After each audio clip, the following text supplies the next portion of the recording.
what the fuck? This is a mansion and there's just 20-year-olds running the place. It was like a festival in the back garden. It was better than small festival setups that I have played at. Those motherfuckers party. Do you guys know what Yo Gabba Gabba is? I seen the clip. I was so locked in 45 minutes into my set. These Teletubby motherfuckers storm on stage dancing. If they're not off stage by the next fucking drop, I'm gonna go and punch them in the face. My dad actually came on tour with me this summer. The biggest send of the whole summer for me. Every day, smashing the drinks. My hangover was the worst feeling I think I've ever felt.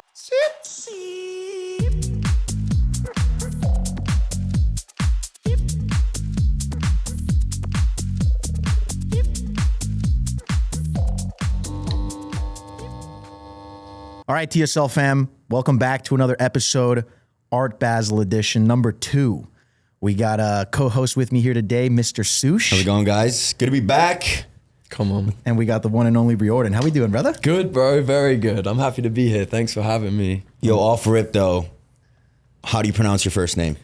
So you say it like, the I is just silent. You say it like Riordan. Oh. Yeah. It's like Jordan, but with an R. That's how I explain it. That's Bro, you had posted a story and you were like, guys, it's Riordan. Yeah. Like, no, but I actually find it kind of funny, like that everyone just says it different, because I kind of purposely have left it quite like open, because I just think it's funny people like fucking it up and people being like, oh, now you say it like this, you say it like this. That's but good. Yeah, I mean, it's a sick first name too. It's like a DJ name, bro. Yeah, well, that people say that. Like, I guess I never thought of it like that, because people ask me all the time, like, what's your real name? But it is literally my first name.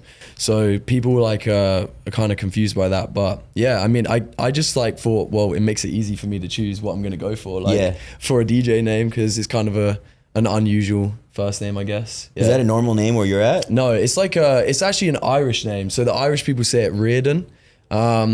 But like my parents knew a South African guy who was called Riordan. He spelled it different though, because it's like in South Africa they spell it different. And my parents kind of like fused the two, so they just say it. They named me after this guy that they knew, but then they wanted to spell it like the Irish way, even though low-key is kind of just like a completely different name. Yeah, so I'm like the only person I think that spells it how I do and says it Riordan. But at this point, like I'm stuck with it now. That's like, sick. that's You're like it's unique, bro. It's dope. Thank you. And you're also what? You're only what, 20? I'm 23. Yeah, which is crazy, bro. We're the oldest in the room right now. Yeah, but you boys are young as well. What are you, like 24? I just turned 25. 25. Yeah, I'm 25 as well. I'm thinking who else? No, Keenan is the youngest DJ. Keenan, yeah, I think he's 23 or 22. He's 21, I think. Oh yeah? Yeah, he's 21. Oh, he's the boy though. I do love Keenan Howe. Yeah? Yeah, we've actually known each other for ages. Like, he was probably one of the first DJs that I actually like knew in the scene. Like, we just spoke online, like probably, bro, it must have been like COVID, like 5 years ago or something. It was like when I first started making music, and we like would get on FaceTime, and I remember when you just connected online? Yeah, we just connected online, because he was like, he released this track called Turn Turk, which was like on Solid Grooves, and that was the first track that kind of like put him on the map. And he'd seen some of my stuff, we connected, and we were talking about making a tune for a while. We still haven't we worked on a couple little bits, but we never actually got anything over the line. At some point, I really want to do that with him. But then I remember like, he was on FaceTime with me one time. He's like, bro, I've got this crazy collab. It's going to be insane when you hear who it's with, but he couldn't tell me who it was with. And then obviously it ended up being Michael Bibby. It was Different Side. Yeah. And like, yeah. For us, and especially for me, like growing up in the UK, Bibby was like, you know, the name in my opinion. Like when I was in high school and shit, like he was kind of like the guy at the top of the scene that everyone, like, I mean, I really like looked up to him and all that. And then when I found out he was doing a collab, like for us, like we were just like, oh my days, you know? And that like definitely put him, Keenan Howe, like definitely to like a different level. Obviously that tune was like massive. And yeah, it was cool how it came around. Like, I think they were both just working on a tune, like the same, they were remixing like the same tune, they were making an edit at the same time, and then they ended up just like merging them together. But yeah, anyway, we were just on the EDC cruise together, me and Keenan Howe, and we just spent like the whole time together just hanging out. We went and ripped some workouts, and then we just like went gambled, all that, like, yeah. You can gamble on the shit? Yeah, bro. Like real money? Yeah, there's like a legit casino. It's pretty good actually, yeah. I mean, there's not much else to do on the ship, so yeah, we basically would just like go to the gym, gamble, go out, like party and just see some sets. That's literally it. Just repeat basically. Like there's actually there's like I guess you can there's like a go-kart track and like some slides. We didn't even do none of that because like you just wake up late because you've been out, you know, and then you just go again. So but this year I only did 3 days on the ship. I joined halfway because last year I was just saying to you that was like when I met Ketama and like a few other people like the Prosper boys. Like last year on the EDC cruise, but I did like the whole time last year and I was cooked afterwards. Like, cause it's just before EDC Orlando and it is just like, the whole thing is just like a party. You can't avoid it cause you're literally like living on the ship where all the state, you know what I mean? You can't, like normally at a festival, you go home after whatever, like you can step away from it. But on the cruise, like there's no escaping the party. So you're not like, just gonna stay in your room. Nah. I'm not a big cruise guy either. I Bro, don't know honestly, if I would do neither. it. Neither. Like I mean, in general, like I would never choose to go on a cruise as like a holiday or something because I don't know, bro. Like I'd never done one before the festival, so I feel like maybe it was like a bit of it's quite a crazy introduction to cruises to go on like a cruise ship festival. It's a cool idea. Yeah. Like it's like on paper it sounds sick. I would probably hate it though. I've never been on a cruise, but I can't even imagine EDC and a cruise. It's big though, right? Like it's huge. Yeah, I mean, it's like I think it's like 4,000 people, 5,000 people. Like it's a fat cruise ship, and there must be like 12 restaurants, obviously, as I said, like casino, and there's a nice artist area which is like just for the artists. There's a separate restaurant and like pool and stuff, which is nice because like you can step away from like the craziness of the actual festival. But like overall it's just like it's very intense. So yeah, I don't know.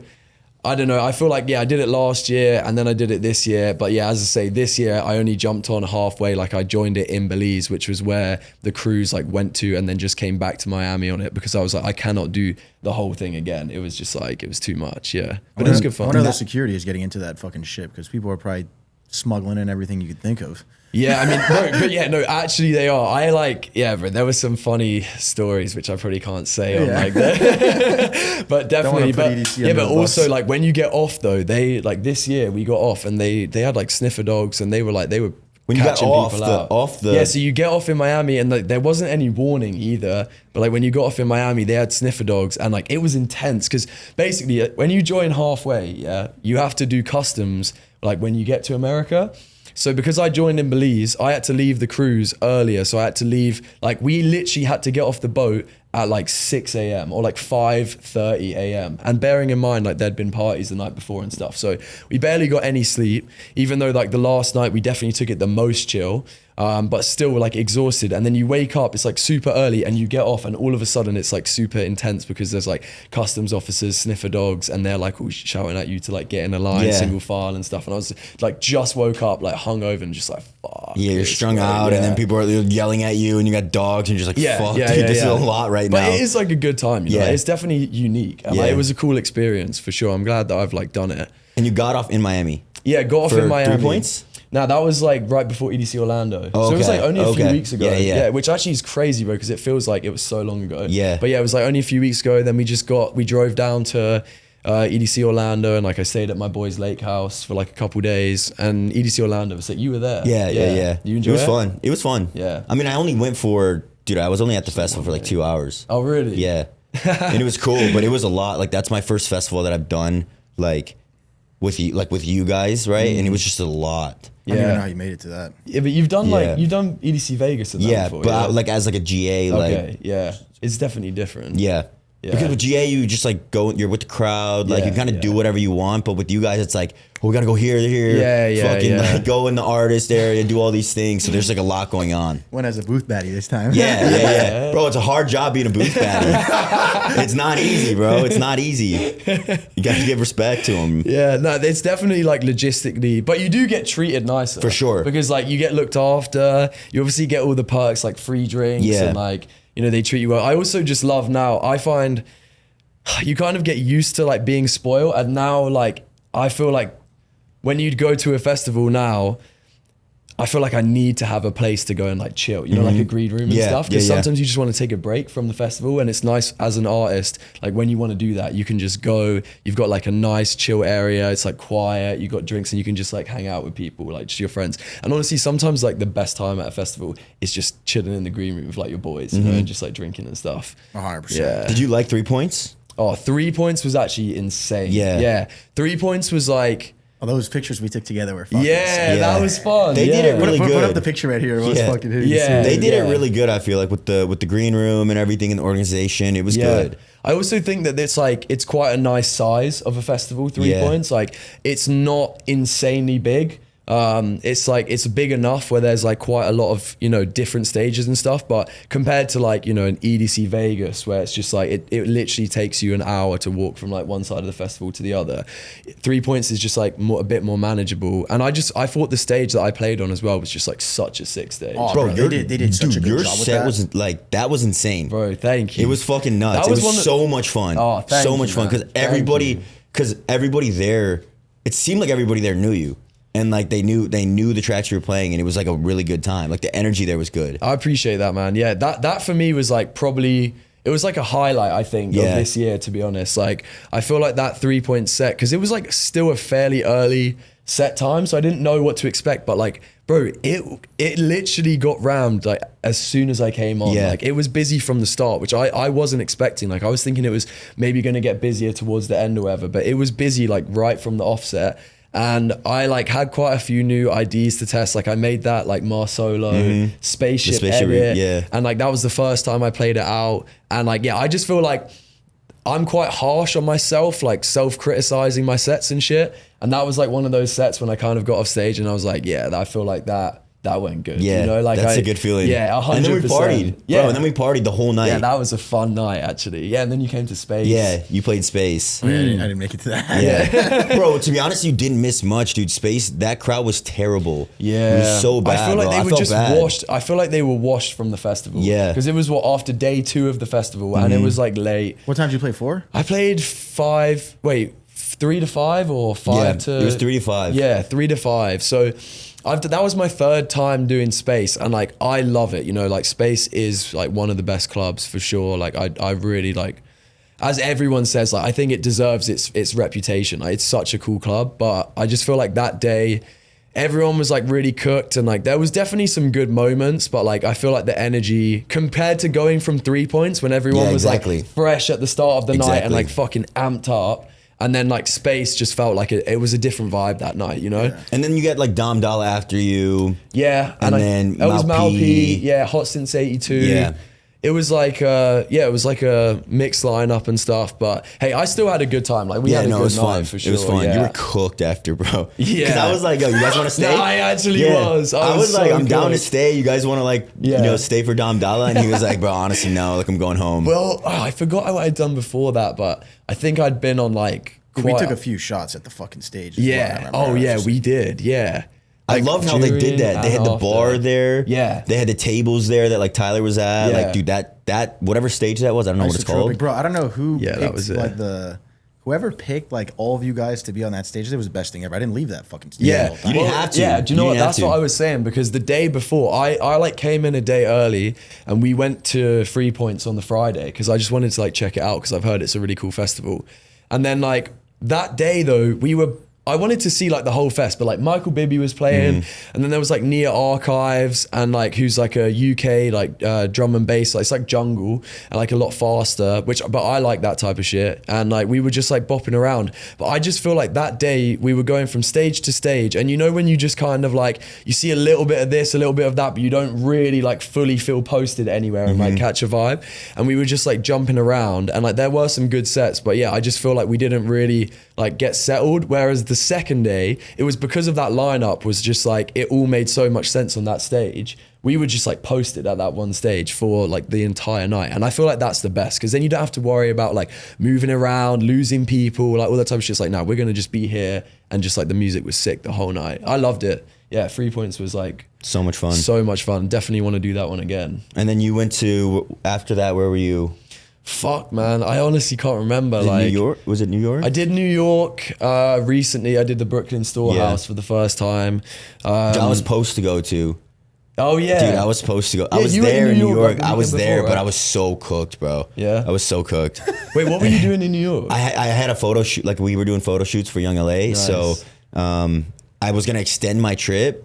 And then I just couldn't make it. Yeah, but I bro. feel like also you were gonna extend it by like quiet. Yeah, it was like gonna be literally 5 days. I was like, Yeah. fuck, because I hadn't gone to your show. Like I haven't gone to your set in like a big one like that where it's Yeah. your own thing, not Yeah. like a festival, but like your own thing. Yeah. So I was like, fuck, I really should go. Because I've been telling you, I'm like, bro, I gotta go. And but I was like, fuck, dude. Well, you're gonna come through to Chicago. Yeah, right? Chicago's gonna be sick. Yeah. Valentine's Day, the shit's already sold out. Yeah. So doing that one we were just talking about, and like that one is, I'm really, really happy. Like that's my biggest headline yet at like Cermak, which is, so basically for a little backstory. So I first went to Chicago. That was like the first time I came to America as a DJ, but like I didn't have my visa yet. So I wasn't actually like playing.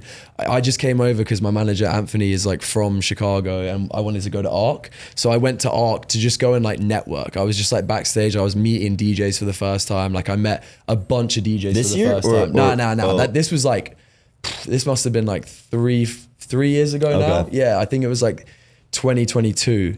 And anyway, I went to ARC and like I got put on as support, like as a sort of special guest. I wasn't paid or anything because I didn't have my visa, but Gorgon City were headlining in Cermak Hall, which is like the place where I'm now doing a headline. And yeah, they put me on as like the opener as a special guest. But at this time, like I wasn't playing shows, I wasn't touring. I just started like putting out music. So for me, that was like a really big thing. And it was just like really cool because that was the first time that I'd played in like a big warehouse venue like that. And even though I was opening up the room, it was like still such a crazy like core memory for me at that point. And now, like 3 years later on, I'm like headlining it, you know? So that's why it just feels like such a crazy like full circle to me. Cause I remember seeing Gorgon City at the time who were like headlining it. It was an after party for ARC. And I was just like, damn, like that's so sick. And it kind of felt like far away, you know? But yeah, it just feels really good to like now be at the point where we can do the venues like that. And then yeah, we put it on sale like 5-6 days ago or like last week, yeah, and it's fully sold out now and like it's in February, so I'm fucking buzzing about that, man. That's like, gonna be sick. Yeah, and we're gonna like go all in on production and stuff as well because we're gonna do like a we're gonna do like a big run of, well, a few big shows in the US next year. So, you know, like Chicago, LA, New York, we want to do like some big headlines, and I really want to try and like focus a lot more on like the production and stuff now and building out like a proper show and just making it into something which people are gonna like really remember. So we just had like our first ever custom visuals made that are like time coded to the song, so it's got like the lyrics up on the screen and it all kind of like fits with the aesthetic that we're going for and stuff. And we're gonna make more of those for like some of my big tracks and some of my unreleased ones and stuff, and we just want to like make these shows feel like, you know, really big. So yeah, I'm fucking pumped to like get into that. It's a whole new side of it that I've never really like dived into before. How involved are you though with like the creative side of like production and shit? Honestly, a lot. Like we have a couple guys that we work with who like do, so they're kind of like helping mainly with like the kind of I guess like the branding and like the overall aesthetic, because like we're looking at starting to do like merch and shit like that as well for shows. So it's kind of like they're helping out more with like the overall sort of bird's eye view of like what our kind of aesthetic is, and then we've got like a visual artist who does all of like the actual physical making, like the, you know, what you see on the screens basically at the shows. But yeah, I'm honestly like involved. I'm a very like hands-on person, so I don't really like to give too much away. Like I just find that I like things to be how I want them to be, and I just think that for me, like I have to be super involved or I don't feel like satisfied with it. So I kind of I'm trying to be involved like throughout the whole process, and definitely there's a point which I'm starting to sort of learn and get to of like there's definitely a good power in like being able to be a good delegator and like giving people jobs, and like you have to eventually hand over some like responsibility, which obviously I do like to a certain extent, but I just think that like, yeah, I'm super passionate about all this stuff, and like I want to really try and like make it stand out and make it feel special. So yeah, I'm trying to be as involved as possible, and like I love it, bro. Like I just you know, wake up thinking about it and like, yeah, kind of live and breathe it at the moment, I feel like. That's fucking sick. Because like curating your, like not only are you playing the music, but you're curating the fucking vibe. Yeah, exactly. Which is fucking nuts. Yeah, and like, I'm even down to like, the lighting and stuff, you know, like it all makes a difference. And like this is probably like gearing towards your own, you know, designated party at some point, right? Exactly. That you do all over the place. Exactly. Yeah. Like I still am kind of flirting with that idea of like starting my own party, and we've been talking about that. So yeah, it's something like kind of watch this space, I guess. Like it's something that we're definitely like thinking about. don't gotta rush it at all. Yeah, exactly. Yeah, and I think that like for now, you know, it's at the end of the day, I think if it's like a Riordan headline, that's like where I build out the lineup and stuff, and it's like my show, then regardless of like if we put a title on it or not, like it's gonna be the full experience, you know, like those are the shows that I like really focus on putting a lot of like time and thought and effort into and stuff, you know.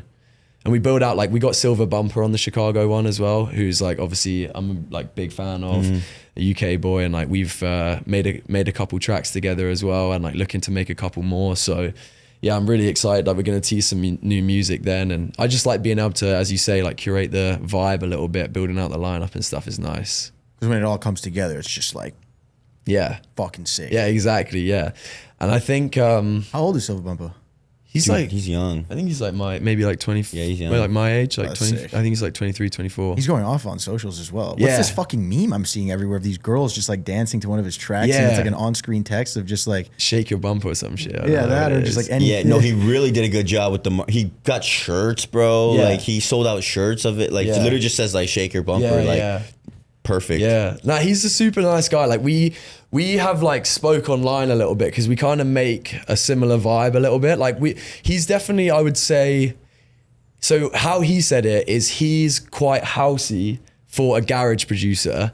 And I would say that I'm quite garagey for a house producer. You get what I'm saying? So like there's kind of like a bit of a crossover there. And like we met in the studio, like we got a session together, and we just immediately kind of just like, you know, hit it off, and like we vibed well in the studio. And that was when we made our unreleased track, which we haven't kind of like, I think the title was going to be higher, but we're still like finalizing all of that and like the release date and stuff. But we're definitely going to put it out at some point. And I've been playing it in like every set. But it's pretty fun when you like get in the studio with someone and you just like immediately kind of like click and you make some good tunes together, because it doesn't happen like all the time. You know, sometimes you do have sessions that just kind of like don't lead to anything. But yeah, that one definitely worked. And like, yeah, man, I love to see him doing well. What about you though? Because you're fucking like kind of exploding right now a little bit. Seems like. Thank you, bro. So how do you feel? Feels good? It feels so good. Yeah, like as I was saying, bro, I do feel like really amped up right now. Like I definitely feel like locked in. You know, I'm tired at the moment because like I just got back from Australia a couple days ago. I did my first tour over there, which was mental, and like, it was so crazy being on the other side of the world and just like seeing all these people knowing all the tunes and like really like loving the music. And actually, funny enough, like Australia is one of our biggest markets. Like on Spotify, Sydney is like our number 3 city in the world. And then I think Australia is our number 3 country in the world as well in terms of like streaming wise on Spotify. So we definitely have like a big market over there. It was just the first time that we could actually like make it work over there. But yeah, as I've got back now, like, you know, I'm jet lagged and stuff, but when I've been waking up in the night from the jet lag, like as soon as I wake up, bro, I'm just like, my mind is just like going about like tunes and just like content and everything, bro. But I honestly love it so much. Like, yeah, I feel like it's just like you boys, you know what you do. It's a blessing to wake up and like do something that you really like love and that you're passionate about, that you're always thinking about. Like, it's not a chore. So yeah, I'm loving it at the moment, and honestly just trying to like keep my head down. We've got a lot of unreleased tunes lined up at the moment. Like probably the next sort of like 5-6 months is like pretty much shaped up now in terms of music of like what's coming out. So I'm just trying to like stay locked in the studio, and yeah, just like staying on top of my health and everything, because the touring is like stepped up a lot. But yeah, as I think a lot, you know, you got to stay really grateful, even though sometimes you're exhausted. You know, you just got to appreciate, like, this is what I was dreaming about doing a few years ago when I was just like in my bedroom. The planes, bro, just traveling so much, jet lag. It's taxing. Yeah, I mean, you know, because you've done a bit of traveling around with like, you know, some DJs. I was and moving stuff. around a little bit. Yeah, exactly. Like you've got a little taste of like the life, and like it's definitely crazy. Like it's not, you can't do it unless you really love it. You'll just burn out so quickly. Yeah, I mean, he did 30 days with Troxler. yeah. That's crazy. And Troxler's a psychopath. When was that? Last August. Dude, it changed his life, bro. It changed my life. I'll never do it again. You like know Troxler like pretty well then, do Yeah, you? we lived together for 30 days. Really? Like, woke up in the same apartment in like hotel for 30 days. So you were on the road with him? On the road, 26 shows in 30 days. Oh my days, bro. It took us 3 months to recover. We literally were just talking about it in the previous podcast as well. It was fucking insane. So how did that like come about? Did you know him before that? he followed me on Instagram. Then we started sending memes to each other. And then one day he's just like, yo, you want to come with me for 30 days and make content and help me dial in a little bit more. Bro. 2 weeks into it, all fell apart. We were just sending it like never before. It was insane. That's so funny, man. That's a lot of shows. Like, I think the most I've done is maybe in a month. Like, I think it was this August. In 30 days, I did like maybe like 20 shows. That's insane, though. Like 19, 20 shows. And that was like, bro, I remember at the end of it, I was calling up Anthony, my manager, and I was like, bro, we can't do this shit, man. Like, this is too much. You know, like I feel like, that you definitely have good times and like you get on stage and you forget you're tired and you get amped up and you love it. But then like the travel in between and stuff, sometimes it's just brutal. So I don't know. I think there's definitely a balance of, you know, you want to do a lot of things, but there is a point where it kind of becomes like too far and you end up just like burning yourself out where it's like not sustainable. Yeah. But yeah, that's why you got to try and stay on top of your health and shit as well, which obviously you boys do that as well a lot, right? We've been trying recently. Recently, it's kind of taken a hit, but I would say for we're live. We're doing well. We're doing well. Since September though, it's been a little bit crazy. I mean, it's hard in the winter here. Yeah, it's hard. Winter. I think ever since Ibiza, bro, or since I moved here, it's just been downhill, bro. I don't think I could live here. Like, I just think it's too much because you can't escape the party here. Like, you were talking about it before. Like the amount of events in Miami, it's like in this time of year, it's like every week there's the problem is everyone coming here. Like you don't have to travel, you know, and Miami's pretty small. You can just go, it's a 15-minute Uber to go fucking party, you know. But that's the worst. So I always find that the biggest sessions for me is when like I have either friends or family that are like not in the music industry and they come to shows, because like for them then it's like a massive thing and like a big event, so they really want to party. And that's like what you were saying. It's like when people fly into Miami, they're coming here for like a big weekend, for a big send. So then you kind of like, it's really hard not to then get wrapped up in that with them, because you want to show them. Yeah, like you want to show them, like, oh, well, we can do this. Imagine you know? seeing your fucking kid, like start to hit his fucking rip, and like see the crowd being controlled by like the tunes you're playing. I mean, that's probably the best fucking feeling for a parent of ever. You brought your mom, right? Parties? Yeah, they do. Yeah, no, so both of my parents do party, but yeah, my dad actually came on tour with me this summer for like a weekend, and this is exactly what we were talking about. That was the biggest send of the whole summer for me, like literally. Yeah, my dad goes crazy. Like he will drink me under the table, bro, and like he always has. And he came for the weekend, and it was a big one. It was like hard summer. I had a headline in Mexico City, and then I did Concourse Project in Austin, which is like one of my favorite clubs to play at, period. But yeah, my dad came for the weekend, and obviously for him it was like a bit, he was like super excited, so he was just like ready to get on it like every day, and he was just smashing the drinks. And my hangover after hard summer on the Sunday, like legit almost, like I almost was like, I don't think I can drink anymore after this. It's like crippling, bro. Yeah, it was the worst feeling I think I've ever felt. And I don't normally get that bad hangovers, but like I was just destroyed after that. Was it after the show that you partied really hard, or during it as well? Actually, so hard summer, it was after, because hard summer is like a day thing, and I played I think either 4 or LA, 5 right? p.m. Yeah, in LA. At the stadium. Yeah, the SoFi Stadium, and it was so good. Like, and it was a really fat crowd, and I brought my dad on stage as well for like one of the songs, which was such a like surreal moment. And he like used to party in Ibiza. So did my mum as well. Like they both used to rave, and like they love it. They're both like super supportive, and I bring my mum to like a lot of shows and stuff as well. She came to Ibiza with me this summer. But yeah, this particular weekend, like with my dad, he just wanted to come out and get a taste of what it's like in America, because I'm spending so much time over here. He wanted to see what it was like. And then yeah, like because I played at 4 or 5 p.m., you know, I was done by, let's say, like 6 p.m. And then there was a bunch of other DJs on. So then we were like, because the set was so good, we were like, let's just keep partying. And we were just smashing back the tequila. And then for some reason, like, I just decided, like, we were about to leave the festival at like 11, 12 p.m. And I just, like, there was still maybe this much tequila in the bottle, but that was like a decent amount. And we just decided, like, he sort of said, we can't leave that there. Like, come on, let's get it down. So we just smashed it back. And I think that was what just tipped me over the edge. I thought I was going to throw up in the Uber home. I was like over the toilet when I got back to the hotel. Yeah. And then like, yeah, man, it was so bad. I haven't had one like that in ages, but like, you know, the next day when you just can't even really eat. Anytime I ate, I just wanted to throw up. Like, anyways, that kind of actually set me back a little bit, because that was also, you know how I was just saying August was like the busiest month of my entire touring life. It was like 20 shows. That was the first weekend of August. So it was like the first weekend of my craziest touring month ever. And it just started off like that. And it probably like set me back for the whole month, I think. That's so funny, because the first place show that we went to with Seth when the tour started last year was Hard Summer as well. Oh, really? And that was the start and end of my touring life. Yeah. The show was crazy. Yeah. That's sick. So that was the first time that you'd like properly experienced like the DJ kind of lifestyle then? Yeah, that was, I mean, I had never really, I mean, besides clubbing with my friends and being idiots, not like that. Yeah. Which was really sick. Did you go over to Europe and stuff as well? Still everywhere, bro. Everywhere? It was Ibiza? fucked. Yeah. Everywhere.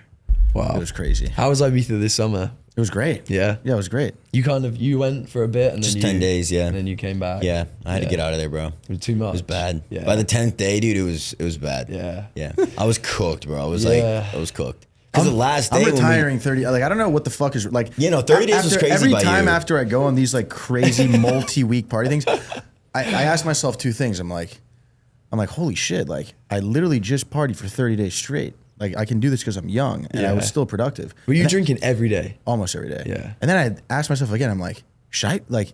Am I that stupid? Like, how could I go this hard for 30 days? Like, this is not good. Yeah. But it was sick. Do you think you'll do that again or no? Nah. 30 day, like. You think you just maybe go for like a week or something? Yeah, no, 1 week. Yeah, just 1 week. Yeah. Yeah. We're going back next year. Yeah. Like 2 Go weeks for or a week. something. Yeah. How long? You were there for a bit, no? And Yeah, I was like, I didn't actually stay in Ibiza that long. I was just kind of like in and out a few times. So like I had a few shows this summer. I played at Universe one time, which was really cool. And then I played at Amnesia. I did like a little back-to-back with Ketama, which was cool. It was kind of just like an impromptu one, because I was there playing, I think it was the week I played Universe actually. So I was just there anyway.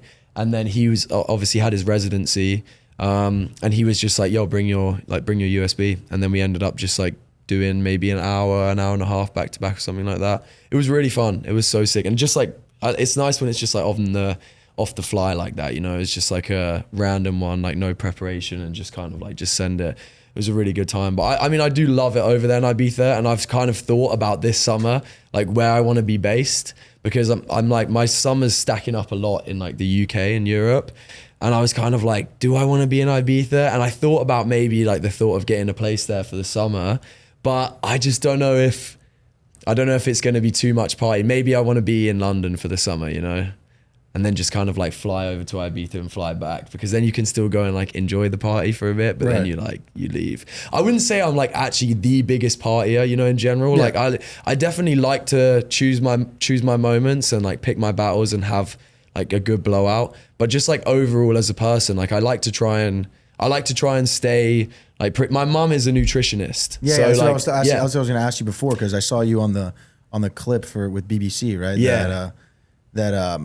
Yeah, like you're super into the health stuff. Yeah. So my mom's like a nutritionist, and she like sees clients and kind of like helps them develop, and like she'll see them and basically give them like a full nutrition plan and everything like that. And she's been doing that for years, since I was like a kid. So I feel like for me, like my whole life, it's kind of been pretty ingrained in me of just like eating healthy. Like when I was a kid, we would always have like fresh juices every day, like before school. And I feel like as a kid, you don't appreciate that. I was like, oh, don't make me drink like this green shit again. Yeah. But now I look back and I'm like, damn, I'm actually so lucky, because like she was like, you know, she made us so much healthy stuff like growing up. And I actually think that like now that was like a huge blessing. And then it was a bit of a shock to the system when I first came over to the States, because like down in the South, bro, you cannot get healthy food to save your life down there. Like I remember the first time I played in Alabama, which is where Anthony, he went to college there, and I did like a frat party down in Alabama, Tuscaloosa. And like, bro, you can't, I typed in like on Uber Eats, like healthy, and the top one that came up was like Subway. That's like the healthiest shit you can get. You were probably on camp. You were probably like at U of A, like, University of Alabama, you were probably on campus. Yeah, I guess we were like probably staying like on campus and But, stuff. like, So I can't imagine there's anything. I heard good. Alabama's crazy, Bro. I think it's the number 1 party school in the world. Yeah, or in the States. It's definitely one of the best ones I've done. Is that true? Yeah, number 1. It's probably He's gonna love that you said that. It's up but there. Yeah. Well, no, Florida State was Florida before. Yeah. Yeah. Oh yeah. And then like ASU or whatever, but Alabama's for sure up there. Yeah. So I did FSU. It was like Pike at FSU, which I think is the biggest frat house in the country. And it was my first ever frat show when I did that. So When you was can this? imagine, And it was crazy? This was like a year ago, maybe, like just over a year ago. Right? It was actually insane. Like I had a TikTok that was of me like in the Uber pulling up. And it ended up going, it did like 3 million views or something. It was like one of my biggest TikToks. And it was literally just because I was just seeing this frat house for the first time. And obviously I'd never seen anything like that except from in a movie. And I was just like, what the fuck? This is a mansion. And there's just all these like 20-year-old kids that are just running the place. It's a shit hole like everywhere. But it was crazy. It was like a festival in the back garden. Like we pulled up and they had a full stage. Yeah. They had an LED wall. build that shit. Yeah, They like, literally build bro, it. It was better than like some small festival setups that I have played at, straight up. Yeah, because those motherfuckers party. Yeah, Yeah. and they also pay. They use the alumni money. All the alumni money Yeah. just goes to their fucking parties and stuff. Like they just basically group together and I assume just put all their like parents' money together that they Yeah. like pay to be in these frats and then just go and blow it on a DJ. Yeah. And like a big party. Pretty sick. To be Yeah. honest. Imagine if that existed in like the UK. Bro, it's like so fucking alien to me that they do that. I just think that the whole concept of like, what is it, Greek life? Is that what they call it? The whole concept of Greek life is just so, like in the UK, I didn't go to uni. Like straight after I was finished with school, I just went like straight into doing music basically because COVID hit when I was 17 and I was just like leaving school at the time. So I didn't go to uni and I'm really glad I didn't, to be honest, but my friends went to uni. So I got to go and like, I went and go for the weekend and just go party with them and like experience a bit of the uni life. But it's way different. Like I would go visit my boys who lived in Bristol and they just live in this like tiny, it was like a small 3-bedroom, 4-bedroom house that was like a mess. And in the UK, all they really do is just these little house parties, you know, and then people just go out to like a local bar, like a local club, and then just go back to a house for afters. And like, it is fun. I prefer that over the fucking Greek life. I'm not gonna lie. Yeah, honestly, I love it. Like, yeah, I agree. Like, it is really fun, but it's more just like the scale of the Greek life and the parties and the houses and everything is just like you can't even.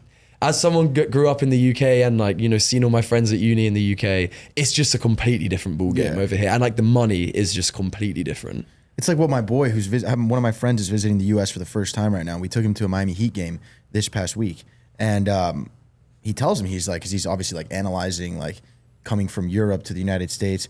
He walks into the Miami Heat stadium and he goes, bro, what the fuck? Yeah. There's pizza, there's burgers, there's hot dogs, there's sushi, there's barbecue food, there's like everything. And he goes, when I go to soccer games in Madrid, like they got ham and cheese bocadillos, they got fucking hats and jerseys. Yeah. And you can't even drink in the stadium. Yeah. And he's like, bro, everything here is just about everything. Yeah. You know, and I think Greek life is like another perfect example of that. 100%. You know, I haven't actually been to a basketball game yet. I really want to go. I've been to like a couple college football games and that was pretty crazy, to be honest. I went to, like, when I was doing one of these frats, it was at Michigan. So I went to is it like the Bowl or something? What's it called?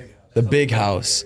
Yeah, and it's like the biggest stadium. I think it's one of the biggest stadiums like in the world. It's bigger than like the Bernabeu, which is Real Madrid stadium, and like Camp Nou and stuff. So it is huge. And I walked in, I was like, bro, this is for college football. Like, what are you talking about? It's not even what professional. do you mean? It's not even professional. Yeah, and it's just like the scale is just absurd. But I guess in America as well, one thing I do find about the sports, they all are so long. Like the American football games, like 3.5, 4 hours. Yeah. The baseball games are super long.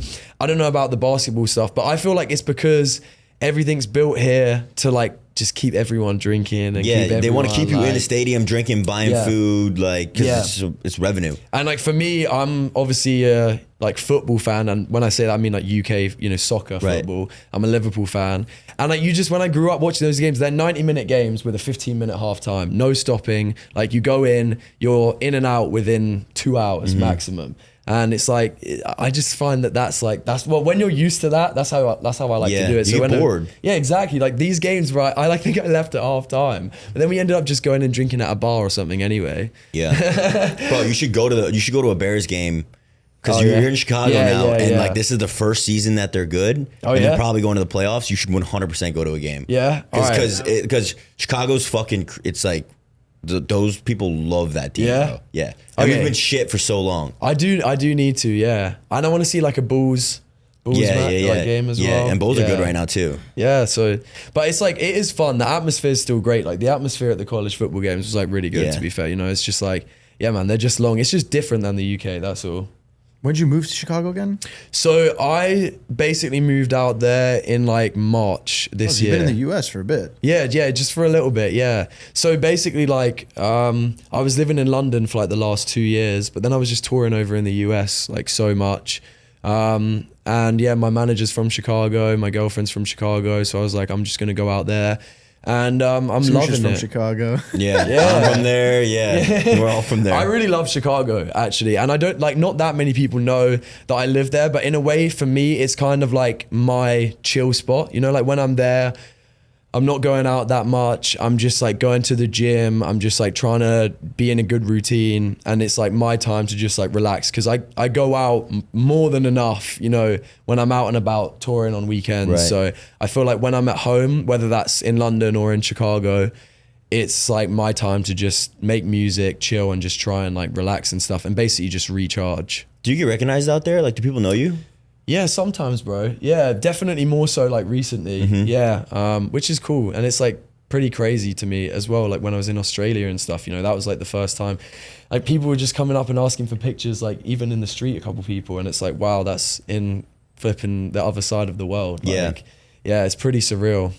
But yeah, it's like, I feel like Chicago's just, it's a nice balance of cities. It's kind of got like the high rise and it's got like a good buzz to it, but it's not quite as crazy as like New York or something like that. So I'm really enjoying it. I also, because I grew up in the UK, I really like the seasons. I don't think I could live somewhere that's hot all year round. Well, let's see how you like the winter season in Chicago. Is this your first winter? No, so I actually, even though I was there, even though I say I moved out there in March, I was actually there for a lot of the time, like staying with friends for basically January and February last year. So I was there and it was like, it was so cold.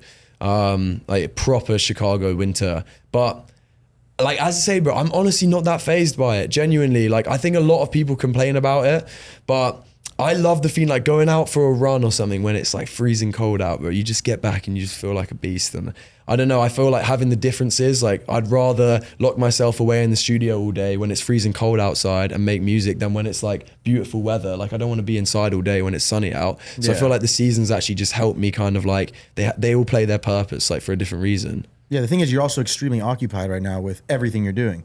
You know, selling out, you know, the show and during Valentine's, music. If you're unoccupied and you live in a fucking freezing city, you're gonna get cooked. You know what I mean? Yeah. Versus when you're like working towards something and you fucking live and breathe it. Yeah. I get what you're saying. So that makes complete sense. Yeah, 100%. It's like you said, like going back to like the pandemic when lockdowns came around, you didn't go to university, and that was like a big moment for you. Yeah. You know, to like build the foundation. It's like people who just didn't do shit with themselves in the pandemic just rotted for 2 fucking years. Yeah. But then there's so many people who actually did like sick shit. Because they were just like, you know, what the fuck do I do? Was that like when you started like really going in on content and stuff like that, or were you kind of doing it before? No, I started in 2019, but during the Miami was different during lockdowns. Yeah. It was like you could still fucking party. Oh, really? Yeah, I had one friend who would mix and we just sit in his room and drink all day while he was just mixing music. But it was a good period. Yeah. The content came more like 2023 I started to really push again. Wow, bro. You can't like that's been a quick come up then. Yeah, it's been fast. Yeah, that's crazy. Same for you, though. I mean, you know.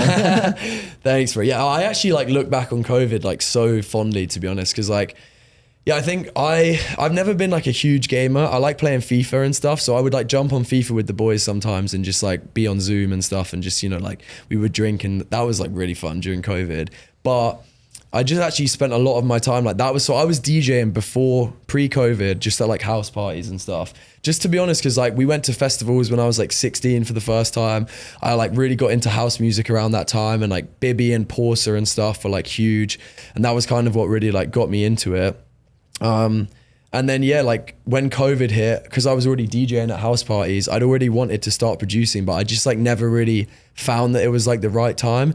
And then I was coming out of school and I was like, I was thinking about maybe going to drama school, because I used to act, I used to act quite a bit when I was like younger. Like theater? Yeah, like theater, yeah, mainly. But wanted to do like TV and film and stuff. So I was like thinking about going to drama school. And then, yeah, COVID hit. And I was like, nah, do you know what? I'm just gonna like learn how to make music and just see what happens. And then, yeah, I feel like I spent most of my time, instead of like playing video games, even though I did like a little bit, but I feel like I'm sort of like happy looking back at what I spent my time doing, because for me, it didn't really feel like a chore making music at the time. I found it really fun, and I still do find it fun. I was just trying to like get to grips with it. And then by the time like everything opened up, because the UK proper shut down for like quite a while. And then by the time everything opened up, like it was a good like year and a half later, when all the clubs were like properly opening up. By that point, I already had like just a little bit of momentum, like enough on socials that I was like getting a few bookings here and there, and like starting to get a little bit of traction on like SoundCloud, and a couple songs were like doing okay on Spotify and stuff. You know, all like fairly low key, but it was enough that when I came out, I was like, okay, maybe I could do this a little bit more, and maybe a bit more seriously.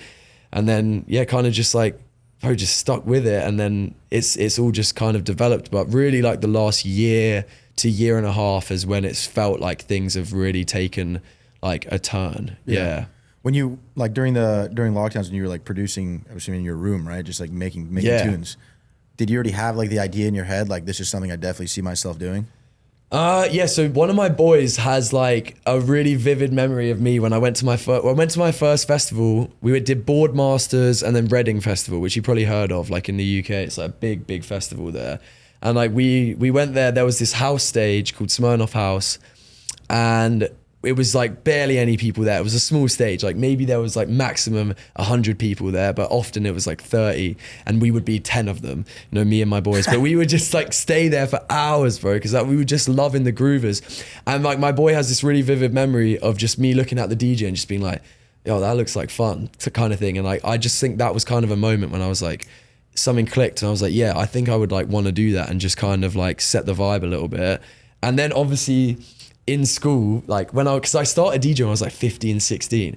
So then like playing house parties, obviously, I don't know, man. It's like, it was fun because obviously you get to choose what music you play. Because sometimes I would go to these house parties and I'd be like, oh, not this shite again. You know, if they're just playing some like, I don't know, some R&B or like whatever. I was like, bro, play some house music. So I would like just start DJing. And then also there's the thing of just like, you know, when I was at school, you know, you want to be a DJ. Like you get a little bit like just locally, like playing at some bars, like people would come down, girls would come down and stuff, you know, and it's like, yeah, obviously like you like that. But then I think what happened is like, as I got more and more into it and as I got into the producing, like my passion for it just grew and grew. But my parents, as I say, like they both loved raving, and they both used to go to Ibiza and that. So my dad would like be playing house, and like my mum would be playing garage like around the house when I was growing up. So I feel like it was always kind of there. It just kind of, I needed it to come out in my own way. So I couldn't like, you know, just because my dad was telling me like, oh, this house music stuff is like really cool. Obviously when you're like 15, 16, you're sort of like, whatever. I needed to go and like discover it for myself, and like going to these festivals and seeing these artists and figuring out what I actually like was kind of what like changed it for me. And then I realized, kind of figured out my own sound. But it's taken me a while to actually figure out like where I want to position myself like musically.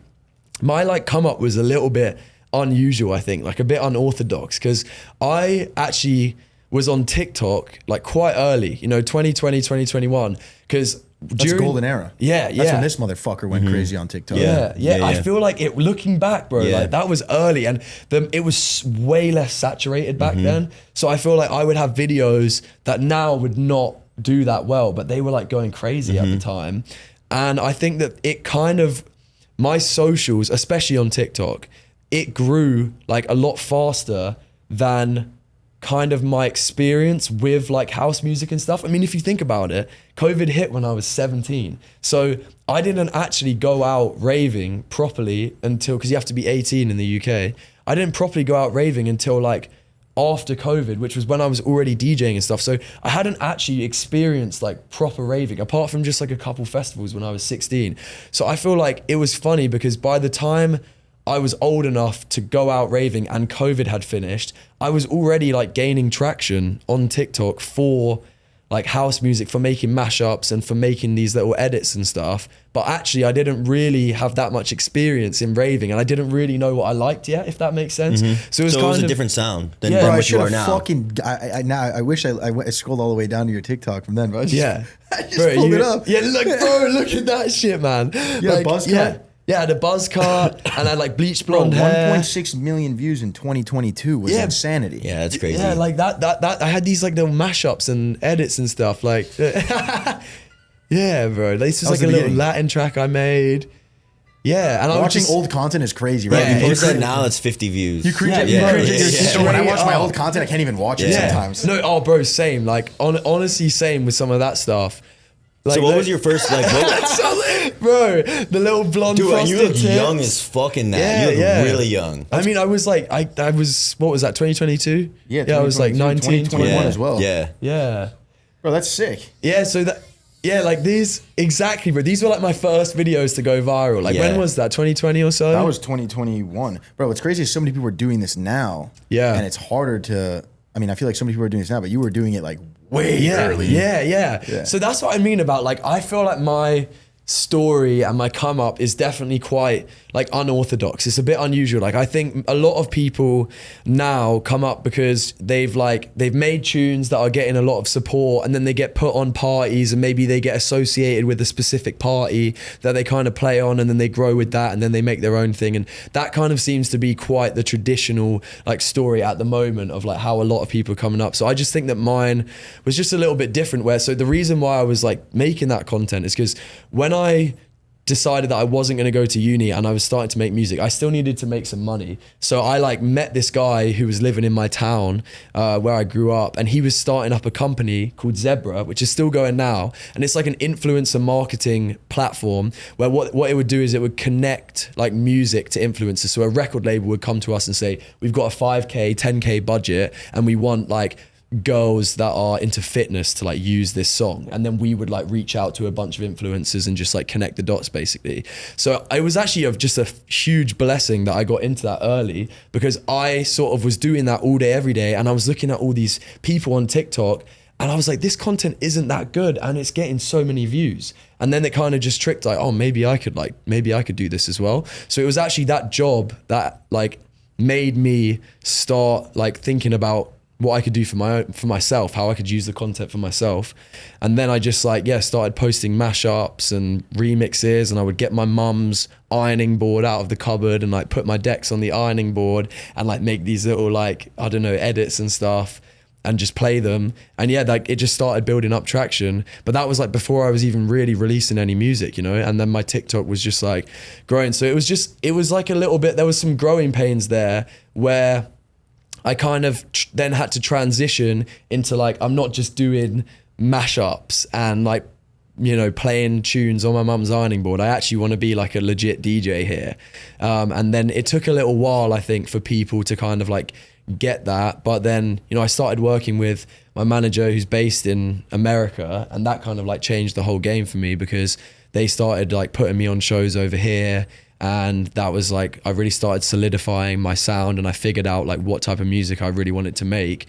And like, that's kind of was what started the snowball that's led to like where we are now. But yeah, I feel like most people, it's kind of like they make the music first and then they're trying to get their content game to like match it. And me, it was kind of that's like, hilarious. I made the content and then I was like, shit, I need to get the music to actually try and match where I'm, you know what I mean? If that makes any sense. Of course, I mean, because I mean, I've seen your TikTok, but I know you for your music primarily, right? Well, that's good. Of course. And now like looking at the whole backstory of the content, it's just hilarious. Yeah. Because like you figured out what everybody's trying to figure out now in the music space. You know what I mean? Because everybody's trying to get more social media presence and push out their music through social media. You just did it backwards. You've been doing this shit since 2021. Yeah. There's probably not that many. Did you come across any other DJs, producers doing it back then? I don't know, bro. Like, not really, man. I'm trying to think. Like, maybe there was this one guy called like Aaron Hybel, who I don't know if you'll know. He makes like melodic techno, and his stuff's like way different than mine. But I remember he was making content at the time.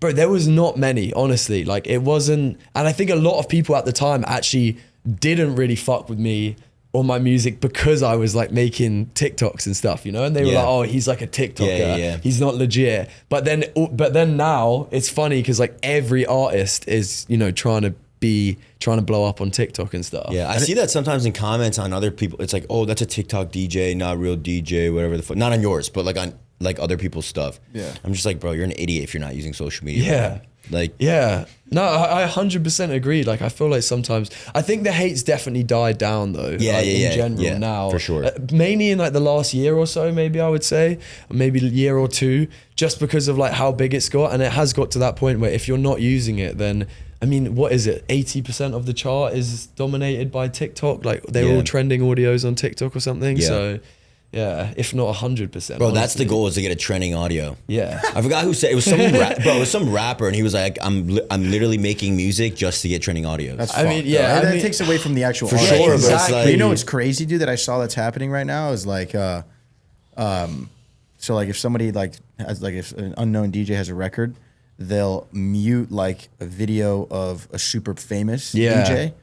Like mixing, and then overlay their track, and it's like Jamie Jones playing whatever song, and it's like he never fucking played it. But it gets 10 million views, and now they're like, oh shit, you know, it's crazy. Bro, I don't fuck with that though, bro. That's like insane, because I played at the Edge in New York, and it was that was Ross played. Was that the night that Ross played as well? Nah, I did a headline there. Oh, okay. But Rossi played it like a couple weeks later, I think. I saw that because I saw the YouTube video of the live stream, not the live stream, the video. But the reason I bring it up is because like we filmed the whole thing, so obviously people can clip it, and I was seeing people clipping it, and they were putting their track IDs over it, and I was like, bro, I don't know this song. I'd never played this song. And it's weird. Like, honestly, some of the tunes weren't actually that bad. Like, there was one or two I was like, actually, to be fair, I probably would have played this, like, if you said it to me. But that's not the moral to, like, put out there. Because, like, overall, there was obviously some ones which were not like that. And it's just, like, I feel like it's kind of a poor way to like promote your music, you know. I think you need to be a bit more creative than that, and I feel like you're gonna piss off some people along the way if you do that. It's not the way to do it, to like try and use other people's face or for views, but then just like put your audio to it, whatever. Like I think that there's not much like honor in that, if that makes sense. I don't know how else to like explain it. Yeah, it's not very like moral. It's just like a cheap way to try and get views and stuff. I think. Yeah, that's insane. Yeah, it's funny though, but it is. Going back to what we were saying before, I do think that it's still very important not to just make music for TikTok and stuff. Of course, because you can just drive yourself crazy trying to chase a trending audio. But at the end of the day, like, you got to remember why you did this in the first place. And like when I started out doing this, I didn't do it to get a trending audio on TikTok. Right. You know, I wanted to be playing around the world and playing to crowds that really love the music that I'm playing. Like, that's the key thing. And that is kind of, I think, some of the trade-off that some DJs are facing, where, you know, if you do have that insane blow up moment, sometimes it can then change your crowds, you know, a little bit, and change and I think the people that are like doing it the best are the people that are able to grow and get huge while maintaining like a really good crowd and a good cult around their music. That's like the dream. I think that's the ultimate goal as like a DJ, in my opinion. Yeah, parabolic growth is extremely dangerous. Like fame, money, music. It's like you see like most people who just like mega spike to the moon so quickly, it's like, bro, it's too much shock. 100%. I almost think that's happening to Kedema a little bit. Like really? he had a big show. Yeah, his crowds look pretty good, no? Well, dude, so we were in Manchester, and it was like a huge show, 4,000 people, and he came out to Four Raws, SD Kid, like the rap song. Yeah, I've seen he's been playing. Yeah.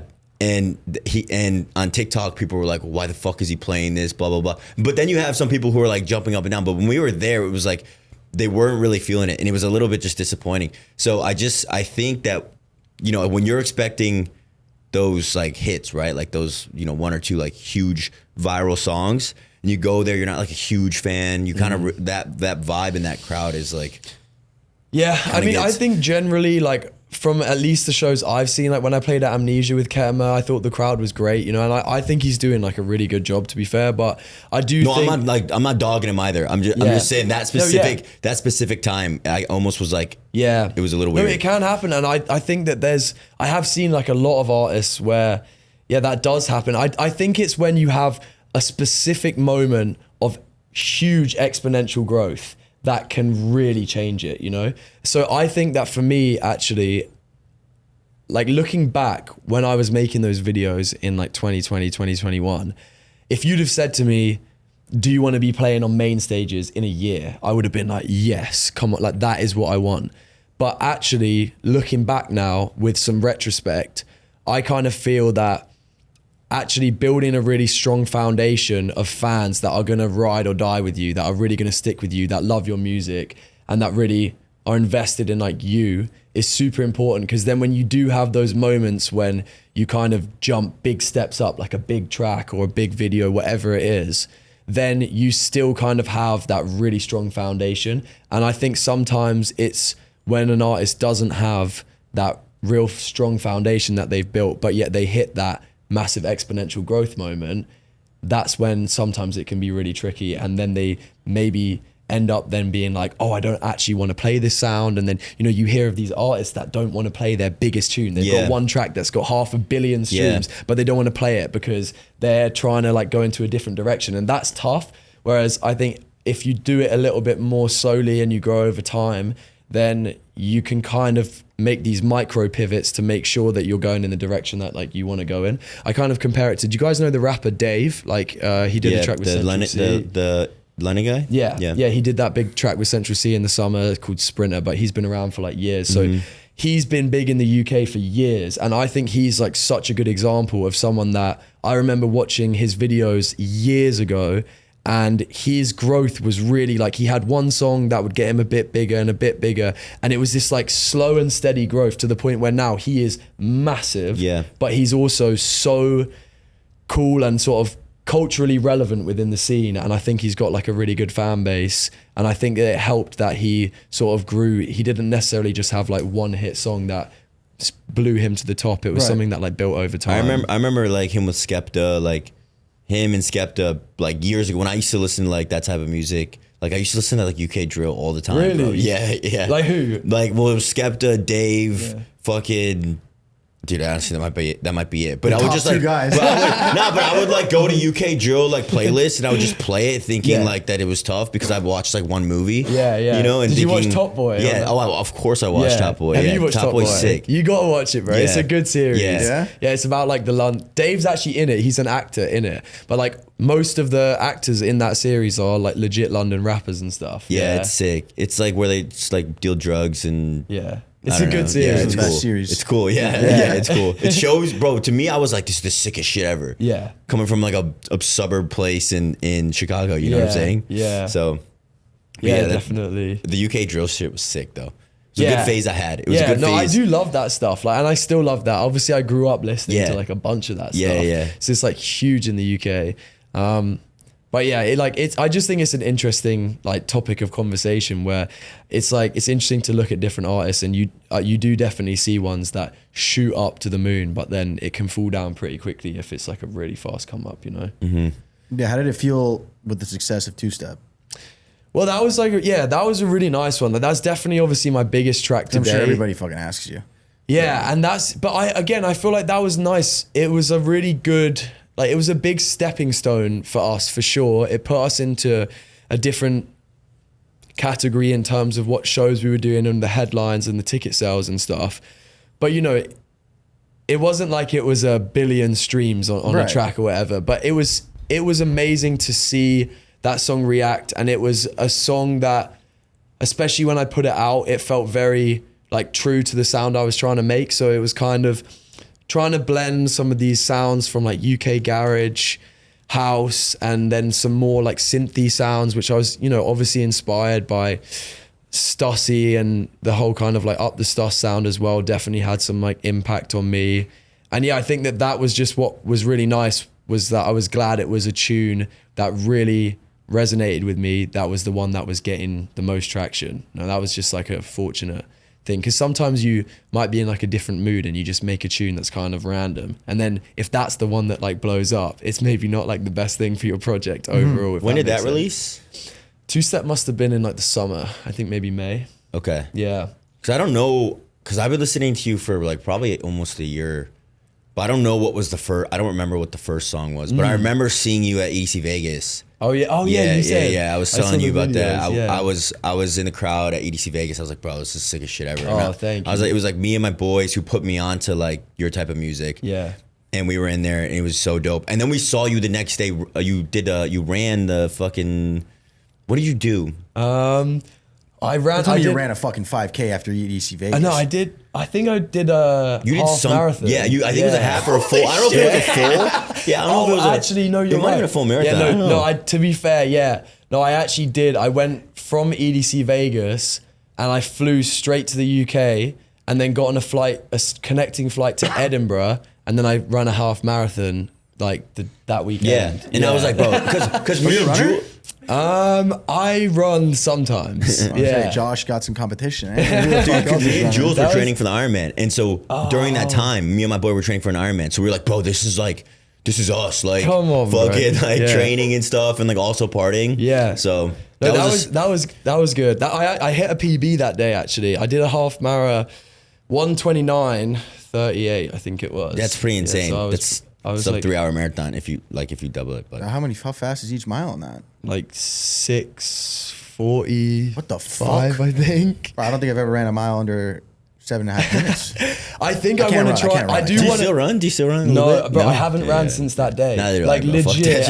Is the last time you ran? Yeah, that was the last time I ran. That's hilarious. This is the thing for me. Yeah, I can't really run unless I have like a goal. Yeah. So at some point I want to try and go for a sub 3 marathon. And that was why I was like, my goal was to do a sub 1:30 half mara. And then that kind of like gave me the belief that I could do the sub 3. Obviously, then having to do that again is obviously going to be like really hard. But with extra training, like I honestly trained for that for like a few weeks. So I used to do cross country when I was like younger a bit, like just at school. I feel like naturally I was like pretty skinny kid, so I was just like naturally decent at long distance running, I guess. It was just like naturally that was what I kind of like leaned towards, even though I honestly hated it. But I like setting a goal and just like doing something like that, because I remember at that time it was a busy time with shows and stuff, and there was kind of a point where I was like, I need to have a goal outside of music right now. And then my mum and my sister said that they were doing the half marathon in Edinburgh, and it was in like a month. And I was like, do you know what? I just want to like give my all to this right now and just see how fast I can do. I think honestly it was like 3 weeks. Bro, that's crazy. Just like for people who don't know it, like a sub hour and a half marathon is fucking insane. Like that's really like, thanks, bro. That's really good. I just typed into ChatGPT. I was like, I have 3.5 weeks and I want to do a half marathon under an hour and a half. Like, how do I do it? Yeah. And ChatGPT just spat out this running plan, and I just didn't miss one run. I just like stuck to it religiously for just however many days. That's insane. And then it just like, I guess it worked. So. Are you going to Coachella? Yeah. Oh, yeah. facts. I forgot to ask you about that. Because I'm pretty sure Coachella does a fucking, I don't know if it's like it might be a 5K or something. You should say like a sub. I thought you were going to say a marathon. No. I was like, I think they do a 5K in Coachella. Okay. You could make a crazy goal like sub 17 or something crazy. Yeah. That would be sick. Yeah. While you're there. Yeah. Yeah. It is so hot, man. No, like, I know it's bad, tough. Bro. It's bad. Yeah. Dude. It's fucking hot. That would be sick though. Yeah. I think the heat changes it for sure. Yeah. No, I did. I hit my first sub 25K around like Christmas time last year. And then I think after that, I was like, okay, at some point I want to do a half marathon in like under an hour and a half. And then, my next goal would be to do a sub 3 mara. But the problem is that when I'm on the road, Like my main focus at the moment is like I'm just trying to like stay consistent in the gym and honestly just trying to like put on size, and running is just not good. Yeah, for no, that. it's terrible. So I just like, even though that is a goal of mine, I'm kind of just pushing it back a bit. Maybe I'll do it like maybe summer or autumn of like next year, because I think these like next few months and stuff, it's going to be a lot of touring, and I just want to try and focus on like being in the gym and stuff, because you can only do so much at one time. And I think trying to tour and make music and bulk up and run at the same time is just like, you can't really do that. See, the main thing is to sleep. I try to tell people the main thing is to sleep. If you're not sleeping, like because you sleep, but it's not quality, you know? Like when you're fucking doing all this traveling, the time zones and shit, you're not actually getting good sleep. Yeah. So you need to you have to lock in on that before you like try to do anything else. Oh yeah, 100%. And like, to be fair, in that run up to the run, I was like not drinking very much at all. Yeah. I did drink one day at EDC Vegas just to like celebrate a bit. But apart from that, for like 3-4 weeks, I was completely sober, because I was just like, if I drink as well, there's like literally no chance I'm gonna do this. Yeah. I think I actually didn't want to drink at EDC Vegas either, but then I got there and I was like, come on, like one day. Yeah. That stage was sick too. It was like a little bit like intimate. Yeah. It was sick. Yeah, because it kind of like wrapped around the crowd a little bit, didn't it? Like, and there was like, out. they had all the I remember like pretty vaguely, like, but it was fucking huge. Did you gamble much while you were there? No, No? because I stayed. We had an Airbnb. I didn't stay on the strip, because if you stay on the strip, you get destroyed by traffic unless you take the helicopter in. Yeah. We did that the first year I did it. The helicopter? It was kind of crazy, yeah. I gotta do it, bro. Dude, I tried to get him to come to EDC Vegas this past year, but he was like, nah. Like I went to like the Columbia EDC or whatever the fuck, Medellin. I didn't even make it to that one. Yeah, or whatever. But like, I tried to get you to come. I was in Colombia though. Bro, we have to do. Yeah. Are you playing again? I don't think I'm gonna. I've done the last 2 years in a row, so I don't think I'm gonna do it just this pass year. up. Yeah, But Coachella though. Coachella, you gonna be at Coachella this year? Yeah, we're gonna get Fuck sick. yeah, Villa. bro. Dude, I have an idea to get a crazy villa, and we'll have sponsors pay for it, and we just like for like insane party, That would be DJs. sick. Like it would be fucking. I'll play, dope, man. Bro. I'll play. It would be dope. Yeah, that would be sick. That'd be sick. Have you done Coachella before? I did it this year for the first time, and Yeah. it was fucking sick. Weekend 1 or 2? One. Nice. I thought it was overhyped at first, but after I went, I was like, damn. Honestly, bro, This shit same. is It's different. so Yeah. sick, I bro. grew up Yeah. going to Ultra Music Festival here in Basel, yeah. Bayfront Park, and like I went all 3 years of high school. Yep. I was like, it was like really sick. But then I didn't go to any festival like that for a while. And when I went to Coachella this year, I was like, what the fuck? Yeah. Crazy. I know this is like a cardinal sin to say, but like I actually think Coachella is one of the sick. Like, it's like my favorite festival. At Yeah. least. It's not It a is cardinal sin. I think so sick. after I went, I was like, this is the most top. It's This is the most so top of the line shit I've fucking ever seen. sick, bro. Same. And I will say that I've never done Glastonbury yet, because Glastonbury's taking a break this year because they're like recharging the land. Like they have to like let it recover or something.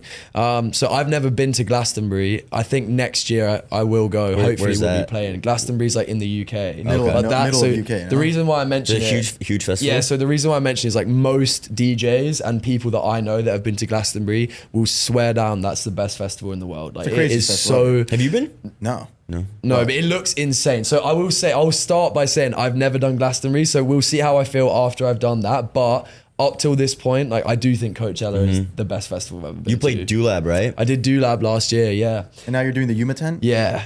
Is that where Stussy played? Yeah. Yeah. Bro, Yuma. Fucker. Yeah. Bro, I'm so excited, bro. Bro, it was Yeah. Stuss, Beltran. Beltran. Yep. Fuck, they had everybody in the Yuma. Yeah. Dude, geez, the everybody. lineup for fucking Coach. Dude, it's all going Coachella's dance music. sick, Yeah. bro. Coachella's Bro, and sick honestly, this year. it's all fucking the UK boys. Yeah, Like, it's I all you love guys. it, man. It's all you It's guys. like me, Dinos. Rossi, Dino's, like Josh Baker, Ketama's on there. Sosa, Ketama's on there. Like it's all the yeah, I love it. You guys It's- are conquering. It's so good. It's going to be really cool to like be there with all of those like boys, Yeah. and all just be there like playing. It's pretty surreal. That for me was just. This year, I feel like that was the one I just really wanted, you know, like I was talking to my agents about it for a while, like, come on, like this is the year, like I really want to get it. How does that work? Do you guys have to reach out? Nah, like, no, like it's just more, You gotta earn it. Yeah, or, so like, they normally, the Do Lab is kind of like the road to Coachella, you know? So most artists, especially in the dance scene that play Coachella, have done the Do Lab before. Okay. Almost all. Not because it's not connect. It's No, so the Do Lab is like a separate stage. So when you play the Do Lab, your name isn't actually on the Coachella flyer. It's like on a separate Do Lab flyer. So it's technically an art exhibition stage, it's called. So it's like a separate company that come in and do it, but it's obviously still at Coachella, right. and you're still part of it. But when you do the Do Lab, you also only play one weekend. So I only did weekend 2 last year, so I didn't go on weekend 1. Whereas obviously when you're actually playing Coachella, you play both weekends, so you get to be there and stay for the weekend. stay for the weekend, and like chill. all of that type of stuff. So, but the Do Lab was crazy. Like it was such a, I mean, there was a moment. I don't know if you guys have seen it. There was a hilarious one. Do you guys know what Yo Gabba Gabba is? It's like, bro, I seen the clip. Yeah, I didn't know what the fuck seen the they clip. were before. Yeah, but I know what they are now. Yeah, Oh, no, explain what happened. Explain what happened. So basically, I had like only heard of them maybe that day, because I think when we were driving, like someone maybe said in the car, oh, Yo Gabba Gabba have a set today. You know, it just went over my head. I didn't know what they were, but I'd sort of like heard that they were there or something like that. And then I go and I'm playing my set, and bearing in mind, for me, this is probably in my head the biggest set of my life so far. You know, playing at Coachella, I need to smash it. I was so locked in, and then probably, I think I had an hour and 15 minutes and maybe like 45 minutes into my set, like peak time when you're like shelling it at that point, you know? These just like Teletubby looking motherfuckers storm on stage and just like start dancing out in front of me, and they're all in these crazy costumes. And bro, I was literally looking at them like, what is going on right now? Like I was trying to be locked in and also trying to stay like calm and professional, right. but at the same time I was like, what are they doing? Like this is my set, and these like costume animals have just walked out and they're like dancing all over the stage. And I turned around to Anthony, I'm like, come here, and I'm like, get them off stage right now, yeah? And I'm trying to stay calm, and I turn around, I keep DJing. They're still dancing there. And then I turn around to Anthony again, and I said, if they're not off stage by the next fucking drop, I'm going to go and punch them in the face and go and take them off. So I can't remember what I said. I was like, I'm going to go and grab them myself and just tackle them off stage or some shit. I was like, they are going to be off stage by the next drop. That's it. And bro, he cooked. Like he literally went to the stage manager and he was like, get them off stage, bro. And like, I think that if they had given me a warning before, because so many people afterwards were like, oh, this was legendary. Like, you know, the fact that Yo Gabba Gabba came out of your set, such a like iconic thing. People want that. But you have to understand it from my perspective. I'm from the UK. I've never heard of them in my life, and I'm playing the biggest set of my life, and I'm completely locked in. And then these people just come and crash my set, and I'm like, is this a joke? Yeah. Like, what is going on right now? Yeah, these Teletubbies. The clip went like pretty viral too. Yeah, like, it actually did. It kind of like blew up. Yeah. Well, because I was like, after swear, the I Can they play the clip like just for the Yeah, for the I viewers? saw that clip, bro. I remember. It's Yeah. like, there's like yellow, Yeah. pink, Yeah, fucking orange fuckers, fluffy outfits. So this is what my point was. Is that like, And if they're they huge would- though, and Yeah. they're fucking huge. Yeah, Like they're massive. taking up Yeah. like your attention is just drawn to them because they're really big. Like, bro, looking back, it's actually funny. It is so funny, honestly. But at the time, when you think of it from my perspective, how confused I was that no one had given me any warning. If they'd have told me before, like maybe I would have sort of had a discussion about it, and we could have like figured it out as a team and thought about when they're going to come out, or if they were going to come out, whatever. But at the time, I was just like, what the hell is going on? But then after I came off stage, obviously, I was like pissed for a second. But then I took a minute, took a sec to breathe, and I thought, you know what? I might as well just make a joke out of this. And then I just like went on Twitter and just said some shit, and it was just like funny. And then it ended up like being fine. Yeah. But it was like just one of those crazy moments where that was one of the reasons I was glad in that moment that like I'd done acting and stuff when I was a kid, because when I was younger and I was doing acting, you know, they would always teach you that no matter what happens, like you have to just stay calm, stay composed, and like everything has got to just keep going. You can't really show people that what you're thinking. And that was just one of those moments when I was like, okay, I was remembering at the time, I was like, just calm, and like we'll just figure this out and it's gonna be chill. That's pretty cool how you thought that's embedded in your mind, just chill, like whatever. I remember specifically in the moment thinking that, because I felt myself getting like worked up about it. I was like, do you know what? This is happening right now. Just just relax. Like we're gonna figure it out. Yeah. He's gonna get them off stage. It's gonna be fine. Like and just trying to. And he's like, get the fuck out. Yeah, Like, he's like, get them the fuck out. That's crazy though. Yeah, it was just. You got him off?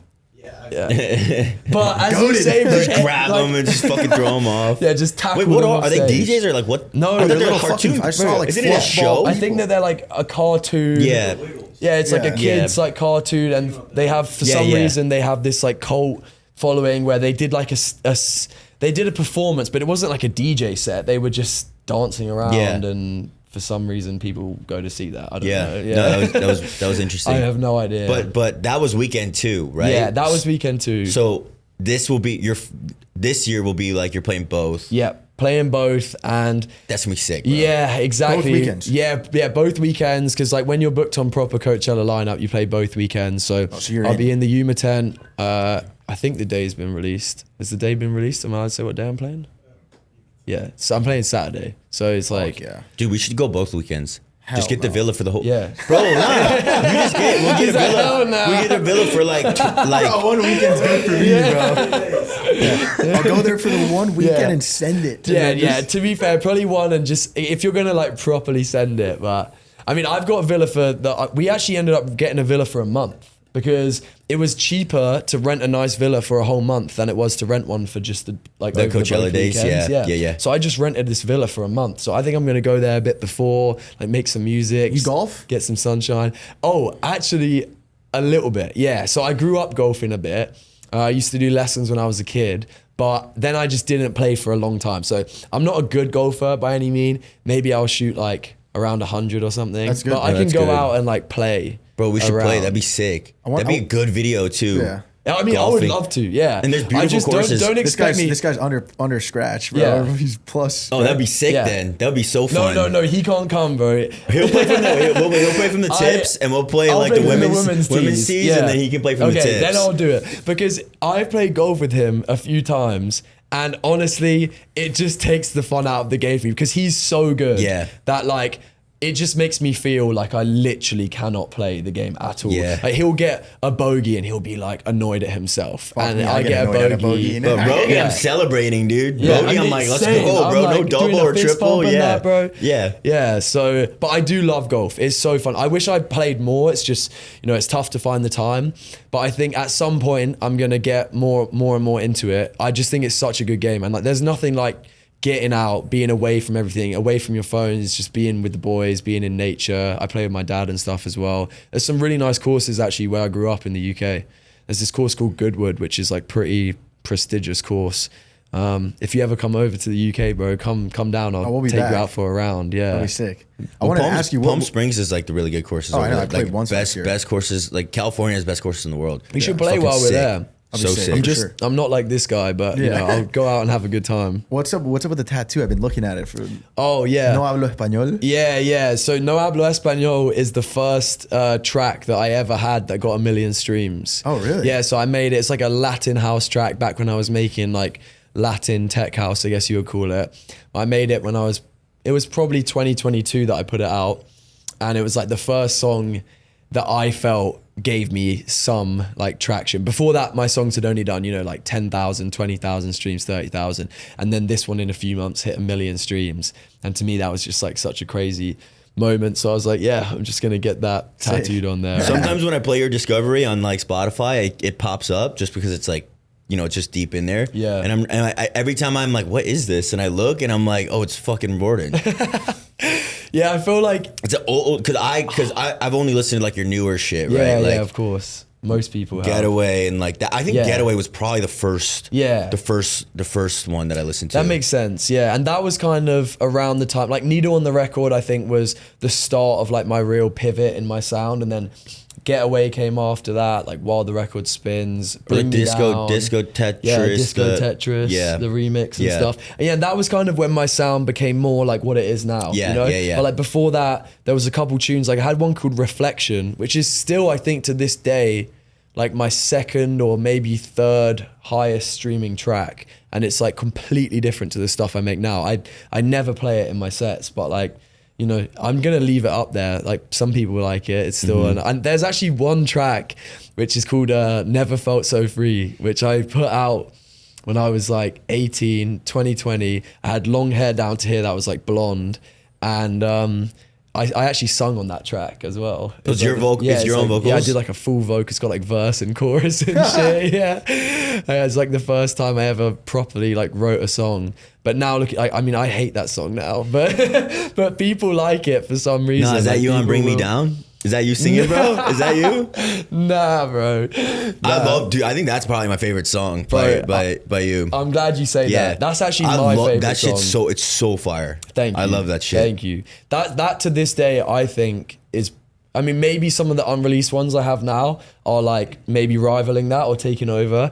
But up till now, Bring Me Down personally is like my favorite tune that I've made. I just think that whenever I don't think I've not played it in a set for I don't know how long, literally. I play it every set because it just always works. And that one actually, I think, took a while to kind of connect with people. So like I put it out and it barely did any streams for a while. And it was like an edit of these guys called Stanton Warriors. So they're kind of legends in the UK, in the kind of like UK garage breakbeat house scene, I guess. And I've known about them for years. And it's like the original is kind of an iconic like dance record in the UK. And I sampled it because I love the vocal and I didn't know if they were going to get behind it, but they really liked it. So then they ended up, it's like Riordan and Stanton Warriors on the track because obviously it's like an edit of their original song. And yeah, that song took a while to gain any traction. Like it was probably a good year or so before it actually started doing some streams. But then this summer, it kind of had like a bit of a resurgence where I saw videos at like Houghton and Dekmantel, which I don't know if you know that those festivals. They're like, so Dekmantel is in Amsterdam, it's in the Netherlands, and it's like such a cool festival. All super underground music, but just like the crowds there are like the best. And then Houghton's like in the UK and it's kind of the same vibe. It's like people that are proper ravers into the scene. Most of the DJs there have barely any monthly listeners, but they just rip. They're so good. And it's all about the taste. And I saw a few videos this summer going crazy. Bring Me Down got quite a lot of plays at like those two festivals. And to me, that was just so cool because it's really cool when you see your music translating in like that real underground scene as well. Like for me, that was something I was like really proud about. And yeah, I think that those videos did pretty well on socials. And then that kind of triggered a bit of a like resurgence in the track. And then now it's like one of my highest streaming tracks at the moment in terms of like monthly streams, and like I'm really happy about that because I feel like it took a while for people to clock on, but in my head when I released it I was like, damn, is this song not good? Like I feel like it wasn't getting the credit that I at least felt. That's interesting how that works though. It's like a slow burn, you know? Yeah, like you never know, I guess. Yeah, exactly. Like sometimes a song can just pick up randomly out of nowhere. All it takes is like one video. I don't know if you guys saw, you know, obviously Beltran's like huge track, Smack Yo. Yeah. Like, so literally it was like last summer, it started going crazy viral on TikTok. Like, because in Japan, some like random Japanese influencers started doing this dance to it. And it did thousands of videos. It got huge on TikTok. I don't think I've seen that. And obviously the song was already massive, but then that definitely just streaming wise sent it. And it's like, that was just out of nowhere. Yeah. I don't think that they did any paid promos or anything. That was just like a random video. And you just never know. Yeah, you never know. Like you never know where it can come from. And sometimes it can just like all change out of nowhere. Bro, and Smack Yo is fucking insane. Yeah. Like now everybody rinses it. He played that in the fucking Yuma Tent. Yeah, in the Yuma. It was the last. I think it was the last. It was the last one he played Literally inside the Yuma. exploded the I had tent. I walked in and he played it. It was crazy. Yeah, we were there for that as well. That was insane. Yeah. Yeah, Dude, I'm hyped though. That's gonna be sick in the Yuma. Yeah. I can't stop thinking about fucking know. Coachella now. I'm I like, know. dude, it's gonna be so sick. I know. I honestly think about it all the time. Yeah. Like that one is just one I'm so excited for. And you already know, like, you got to be, I'm already sort of digging through tracks and unreleased and thinking about like my set and what I'm going to play and stuff. Cause that's just like such a big one, isn't it? Like, I mean, Stussy at the Yuma this year was just like insane. So when you do something like tonight, do you curate a playlist or no? But like Coachella, obviously, you will. But Yeah. So the way that I normally do it is like the sets that are, if I'm playing like a small club or just like an intimate venue, I always just go completely off the fly because I feel like you really have to read the vibe of the room and like what the crowd is vibing with. And also it's just like fun. It keeps you on your toes. On the bigger festival stages, I do plan my sets more because I feel like say at EDC Vegas, for example, you're quite far away from the crowd. So you're a little bit disconnected from them, where it more just looks like a sea of people rather than being in the party with them. So for me, I rather plan those sets because one, they're normally a bit shorter. So maybe they're an hour or an hour and a half. So you have to make sure that you get all of the right tracks in within the time limit. Whereas when you're playing in a small club, it doesn't really matter what you play and what you don't play. And then also because you're playing to like a big crowd that's just like a sea of people, for me, I more see it as like, what kind of vibe do I want to curate, or kind of like what journey do I want to take them on, rather than when you're actually in the party with them and you're just like thinking, oh, what track would I want to hear next? Right. You know? And that's just like, you're only thinking like one track in advance in that stage. But like for today, for example, today kind of sits somewhere in between. I've played quite a few, I mean, I've been playing a lot lately. Like I was in Australia just now I did like 7 shows in 9 or 10 days.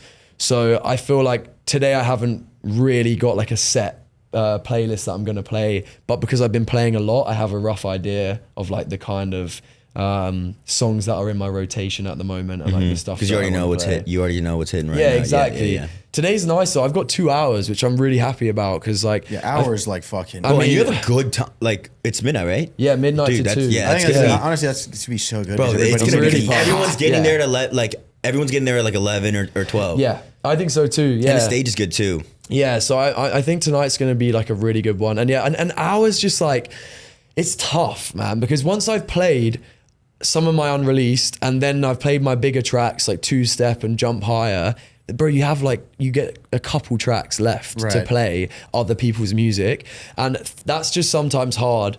So when I think an hour and a half is good, but still short, I think 2 hours is a really nice set time for like a bigger stage, because you can actually dig a little bit deeper into your, into your like track box. But at the same time, it's not like you're on a 4 or 5 hour journey where you're playing like super underground cuts. I think 2 hours like a nice balance for this type of stage. Yeah, it's going to be good. It's going to be sick. Yeah, I'm hyped. No, I'm hyped. Are you guys going to pregame before? For sure. Yeah. Come on now, you already know. Yeah. It's a little early. It's 8 right now, so We have dinner in 10. Well, it was gonna be in 10 minutes. I wouldn't mind like a TSL right about now, bro. Yeah, but aside from Coachella and all these big things coming up, selling out the show in Chicago, music wise, I mean, this pod is dropping in I think 3 weeks. But you have a release tomorrow. Yeah. Party Out, right? Yeah, Party Out. Yeah, dropping on Friday, and that one's one which I've been playing out in every set for. Probably, I made it in the summer, I think, like early summer. And for me, that one is it's just like a party bomb. You know, it doesn't really have like any deeper meaning to it other than I just wanted to make something that just boots off. And it's got like a really kind of funky bass line to it. And yeah, it's just like, I didn't really know what to think of the track because I didn't have like a reference track. A lot of the time when I'm making tunes, you have some kind of reference track that you're at least getting a vibe off of, or, you know, it gives you some inspiration. When I was in the studio making this one, I really just found this rap a cappella and just started writing some random like bass lines and putting some sounds on it. So I didn't really have a reference. And then sometimes that makes you feel a bit like, is that gonna work? Is that gonna go off? Because there's not really any other tracks that I could directly compare it to. And then, yeah, I just tested it out and it booted off. And I started sending it to a few people. And like Interplanetary Criminal has been like spinning it loads. Gaskin's been playing it a lot, Sydney Charles, and a bunch of other people. So it's actually been one of my most supported tracks to date in the end. And yeah, I've been sitting on it for a while. So it just feels really good to get out music. And I'm really excited because where we've got a lot of unreleased tracks, we're actually able to kind of look a little bit further in the future at the moment. So we're not just planning out my one next release, we're actually looking at the next 3, 4, 5 releases now, which feels really good because when you can kind of see the timeline of songs, it helps to put into perspective where things are maybe going to be in like 5, 6 months, you know? And I think that like with the collabs that we have, and you know, a lot of the unreleased we're sitting on, I'm feeling good about it, and I'm really looking forward to getting out a lot of the stuff that we have. Like there's this one track, Revolution 909, which I've been teasing for a while, which is the one actually which we've just started making that. We made that time coded visual to. It's the first time we've actually done like a custom visual for a track, and it's just like this proper euphoric track which I made with one of my closest friends in music. His name's Danny P, and he's this young Irish producer who's like 21, I think. And we linked up for the first time when we were in Dublin because I was playing out some of his tunes, and we just got on so well. And he was one of those few people, like I said, where we just clicked so well in the studio. I made Jump Higher with him, and then we made Revolution 909. We've got a new track that we made together, which I'm going to test out today for the first time. We finished it this morning. So that's going to be like, you know, so good to test out. And it's just nice when you, really collaborate with someone like that, he kind of reminds me in a way of like me just a couple of years ago, you know, where he's just starting touring and like getting out a lot more music, but he's a super talented producer. And yeah, I think our sounds just blend like really well together. And for me, like doing collabs isn't always about just trying to like collab with the biggest artists you can possibly work with just for the leverage. You know, it's about actually just working with people that you get like inspiration off of, and we just bounce ideas off of each other all the time. I compare it to like going on how I used to go and play FIFA or Fortnite or something like that. Like we will legit at like 3 a.m. we'll just be on like Zoom or FaceTime and we're just making beats together. And it feels like we're jumping on to like game or something. It's like just as fun. Yeah. But instead we're actually doing something which is like productive and builds towards our career. And it's like, it's just super sick. I have never really had that with someone where we're like, because he lives in Dublin, you know, and I'm in Chicago a lot of the time now. So it's like we're on completely different time zones and everything. But yeah, we've got this like a really nice setup where we'll just jump on like Zoom calls together and just make beats, and yeah, it's sick. That's fucking amazing. Yeah. But yeah, super excited for Party Out. So dropping Friday, it's obviously going to be out by the time this pod comes out. And then hopefully maybe a little remix coming out in December, but we'll see about that. And then definitely more tunes coming January. Let's go. Yeah, man. Nah, dude, you seem so fucking focused, and like everything you're building, it's actually sick. I'm really excited for next year, and I mean everything moving forward. I think. Thank you, man. It's gonna be awesome. I'm so happy we were able to get you on this time. Yeah, we had to cancel the last 100%. And like honestly, with you guys as well, like I actually think it's been really cool, like meeting you guys and just like hanging out with some of the other people like in Miami that I've met, because I feel like meeting you guys and seeing how locked in you all are like on the content game. Obviously for you guys, like content is kind of, it's like the end product, isn't it, for you guys? Whereas for us as a DJ, it's like content is kind of the means to get people to your end product, which is like the music or whatever. But just seeing how dialed in you guys are like with all of your content, everything, it's like, it's super inspiring, honestly. Like it's really cool to see. Yeah, so it's really like, it's cool to hang out with all you guys. Appreciate it, brother. Yeah. We're all in it, you know? Yeah, exactly. And just meeting other like, young people that are just trying to do something a little bit different, you know? It's fucking sick. Yeah. No, I'm hyped. It's going to be a good night. And it's going to be long. It's fucking lit. It's going to be a long one. I'm hyped. It's going to be a good one. Yeah. We'll see how late we make it tonight. I know one more thing I was going to say. I know the show in Valentine's Day in Chicago sold out, but would you be down to give one person who made it all the way to this part of the video maybe a guest list for that night? 100%. Oh, that'd be sick. If somebody made it this far into the video. Might need two though, because he doesn't want to go alone. Yeah. Give him two. If somebody made it this far into the video, it's going to be in Chicago on, what's the date? It's Valentine's Day, February 14th. Okay. You'll know if they watch this if you tell them to like reference a random ass moment. No. We're pick something. Well, no one's gonna skip to the end though, right? What do you want them to comment? The end all the time. That's why they gotta like if they watch the whole thing, you'll know. Because Comment V-Day, like Valentine's Day, you know? If you comment V-Day and you made it to the end of this video right here, we'll pick someone that commented V-Day, and then we'll reply to your YouTube comment and then tell you to DM someone. Yeah, them and then a +1, and they can come through for sure. Let's 100%. Go. Yeah, that'd be sick. That'd be sick. I love that. All right, brother. Well, thank you so much for coming on. Thank you so much. Art Basel, here we go. Good seeing you, bro. Let's get it. Good seeing you. See you. Let's go. Thank you, Sush, as well. Yeah, of course. Thanks for having me, as always. See you on the next one.